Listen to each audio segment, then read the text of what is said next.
Notre philosophie à Reconquête, et nous sommes les seuls à le penser, je vais voir après, c'est que nous sommes le pays le plus taxé du monde. Donc, il faut baisser les taxes, toutes les taxes. Moi, je ne pense pas qu'il y a des gens qui ne sont pas assez taxés et d'autres qui sont trop taxés. Je pense que tout le monde est trop taxé. Voilà. En France, nous sommes un enfer fiscal. Et il faut baisser donc toutes les taxes massivement et il faut, pour cela, évidemment, baisser les dépenses massivement. Ça, c'est la philosophie globale. Je ferai d'ailleurs une réflexion, si vous me permettez, pour dire que ce débat budgétaire est exceptionnel, dans le sens où, Il se déroule d'habitude, en tout cas dans des conditions c'est ce exceptionnelles. que je veux dire.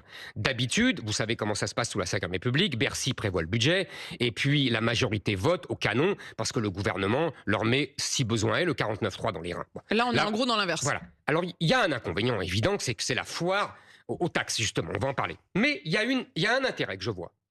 C'est que comme le budget est l'expression de choix politiques, même idéologiques, pas seulement des chiffres, hein, chaque parti peut affirmer et le citoyen peut voir la philosophie politique, économique, budgétaire de chaque parti. Et je suis très frappé, par exemple, de voir, évidemment, les accointances quasi permanentes entre le Rassemblement national et LFI. Ils ont Vous parlez voté. Ah d'accointance oui, entre le RN et LFI? bah, écoutez, excusez-moi, quand on vote ensemble, ça s'appelle accointance.